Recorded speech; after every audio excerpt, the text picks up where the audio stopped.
Hello नमस्कार दोस्तों। तो 4 मार्च को एक और एसएमई आईपीओ ओपन होने जा रहा है वीआर इंफ्रास्पेस लिमिटेड का। तो देखेंगे हम कंपनी के काम के बारे में, उसके बाद देखेंगे आईपीओ डिटेल, कंपनी के फाइनेंशियल कैसे हैं, ग्रे मार्केट में डिमांड कैसी निकल के आ रही है, और अंत में बताएंगे अपना व्यू कि इस एसएमई आईपीओ में अप्लाई करना है जिसको अवॉइड करना। तो सबसे पहले देख ले रहे हम कंपनी के काम के बारे में। तो 2015 में वीआर इंफ्रास्पेस लिमिटेड की स्थापना हुई थी। Company real estate development company है जो कि रेजिडेंशियल एंड कॉमर्शियल प्रोजेक्ट में कंस्ट्रक्शन का काम करती है, और कंपनी वडोदरा के आसपास एरिया में ही अपने काम को करती है। और वीआर इंफ्रा स्पेस ने देख लिया जाए तो 2 रेजिडेंशियल प्रोजेक्ट पूरा किए हैं। एक वीआर सेलिब्रिटी लग्जीरिया और दूसरा हमारा वीआर इम्पीरिया, जैसा आप स्क्रीन पर देख पा रहे होंगे। और कंपनी ने एक कॉमर्शियल प्रोजेक्ट को भी पूरा किया है, वीआर कॉमर्शियल बिजनेस सेंटर, जैसा आप स्क्रीन पे देख पा रहे होंगे।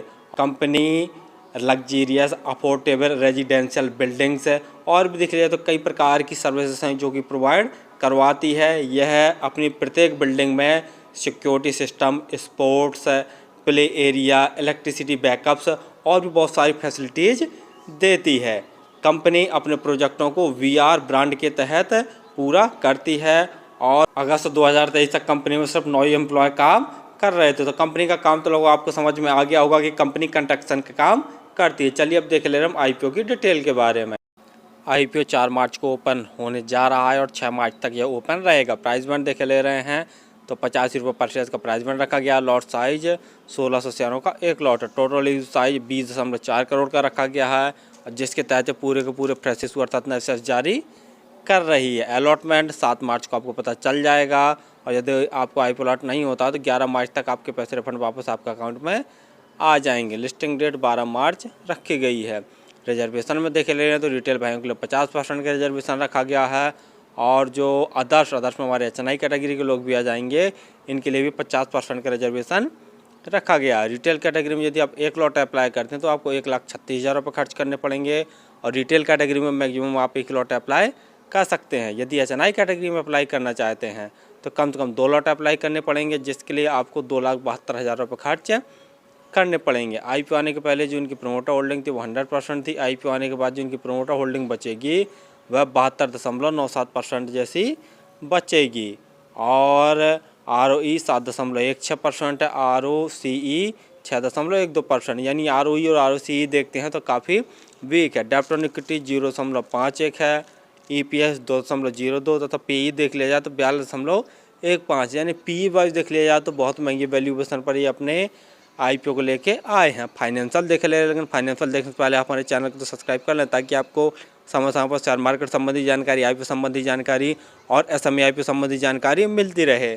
तो जल में जैसा देख रहे हैं जो आर अमाउंट दिए हुए हैं सभी के सभी लाख में दिए हुए हैं। तो कंपनी के एसेट्स हैं वो थोड़ा थोड़ा करके बढ़ रहे हैं। रेवेन्यू देखते हैं तो मार्च 2021 में कंपनी का रेवेन्यू 1,348 लाख का था। मार्च 2023 में 22 में देख लिया जाए तो सब थोड़ी सी ही ग्रोथ देखने को मिले। सिर्फ 1,387 लाख का कंपनी ने नेट रेवेन्यू जनरेट किया। मार्च 2023 में ज़बरदस्त ग्रोथ देखने को मिली, 1,875 लाख का नेट रेवेन्यू, और सितंबर 2023 6 महीने के अंदर ही कंपनी ने 732 लाख का नेट रेवेन्यू जनरेट कर लिया है। यानी सितंबर 2023 में भी देखा जाए तो फिर से इनके रेवेन्यू में गिरावट देखने को मिली है। प्रॉफिट आफ्टर टैक्स देखते हैं तो मार्च 2021 में कंपनी ने 72 लाख का नेट प्रॉफिट जनरेट किया। मार्च 2022 में बढ़कर 79 लाख का नेट प्रॉफिट, और मार्च 2023 में ज़बरदस्त ग्रोथ देखने को मिला इनके नेट प्रॉफिट में। 262 लाख का कंपनी ने नेट प्रॉफिट जनरेट किया। सितंबर 2023 में देखते हैं तो कंपनी ने 89 लाख का नेट प्रॉफिट जनरेट कर लिया। यानी सितंबर 2023 में देखते हैं तो रेवेन्यू में गिरावट देखने को मिली है, और प्रॉफिट आफ्टर टैक्स में भी गिरावट देखने को मिली है। नेट वर्थ देख रहे हैं तो वो भी धीरे धीरे करके बढ़ रही है। रिजर्व कंपनी के पास मार्च 2021 में 221 लाख का था, जो कि बढ़कर सितंबर 2023 में 642 लाख का टोटल रिजर्व हो गया। बोरिंग देखते हैं तो मार्च 2021 में कंपनी के ऊपर 1,676 लाख की बोरिंग थी, जो कि घटकर सितंबर 2023 में सिर्फ 661 लाख की टोटल बोरिंग बची है। तो ये कंपनी के लिए बहुत पॉजिटिव पॉइंट वाली बात है, और जितनी भी बोरिंग बची है कंपनी कभी भी अपने रिजर्व से चुका सकती है। तो ये कंपनी के लिए सबसे ज़्यादा देख लिया जाए तो पॉजिटिव पॉइंट वाली बात है कि बोरिंग बहुत कम कर ली और रिजर्व को कंपनी ने धीरे धीरे बढ़ाया है। जीएमपी ग्रे मार्केट प्रीमियम देखे ले रहे हैं तो 15 रुपये पर शेयर की ग्रे मार्केट डिमांड निकल के आ रही है, और 1600 शेयरों का एक लॉट है। तो 15 गुणा 1600 करके देखते हैं तो लगभग 24,000 जैसा प्रॉफिट एक लॉट में निकल के आ रहा है। परसेंटेज वाइज देखा जाए तो लगभग 17 से 18% जैसा प्रॉफिट दिखा रहा है। फाइनली हम देखा कि कंपनी रियल एस्टेट से रिलेटेड कंपनी है जो कि कंस्ट्रक्शन का काम करती है और एक लिमिटेड एरिया है वडोदरा गुजरात, तो वहाँ पर आसपास एरिया में ही अपने ये कंस्ट्रक्शन का काम करती है और बहुत छोटी कंपनी है। 2015 में इसकी स्थापना हुई थी।